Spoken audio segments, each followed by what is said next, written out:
Wananchi wa Kakola, wilaya ya Kahama mkoani Shinyanga, wamefunga barabara usiku huu wakishinikiza vijana wanne waliotekwa hii leo wanapatikana. Video mjongeo inayotembea mtandaoni inaonesha vijana hao wakiwa barabarani wamefunga barabara kushinikiza vijana hao ambao wanadaiwa kutekwa na watu wasiojulikana hii leo wanapatikana.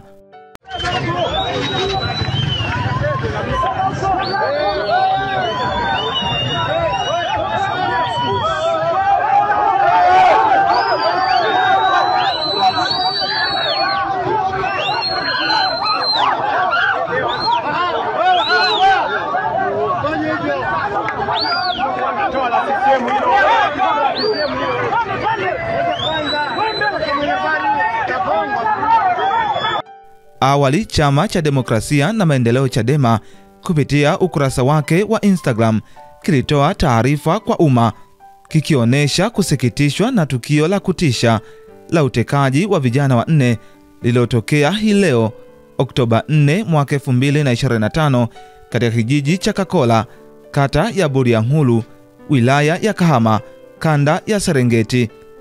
Kwa mujibu wa taarifa iliyotolewa na Chadema inasema kuwa kijana wa kwanza kutekwa ni Ibrahim Muhidin aliyechukuliwa kwa nguvu nyumbani kwao mbele ya baba yake mzazi. Wengine waliokuwa wakijaribu kumsaidia walipigwa na kutishiwa kwa bastola. Vijana wa bodaboda walijaribu kuwafuatilia watekaji, lakini walikumbana na vitisho vya silaha na walipowasiliana na wenzao waliokuwa kituo cha mbele, taarifa ilifikishwa katika kituo cha polisi Bugarama kabla ya gari la watekaji kufika, lakini polisi hawakuchukua hatua na gari hilo lilipita bila kuzuiliwa.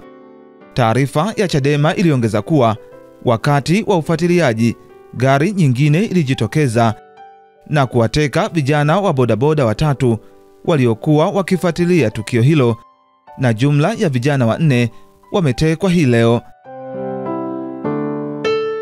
Tukio hili linafanya jumla ya vijana waliotekwa kanda ya Serengeti kufikia 5 ndani ya siku 5, ikiwa ni pamoja na Lobezi Kulilo Masanyiwa aliyetekwa tarehe mosi Oktoba 2025 wilaya ya Busega.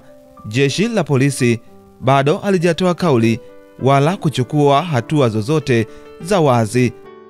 Taarifa ya Chadema imemaliza kwa kusema kuwa wanamtaka mkuu wa jeshi la polisi IGP kutoa kauli ya haraka na ya wazi kuhusu wimbi hilo la utekaji wa vijana na kuanzisha uchunguzi huru mara moja.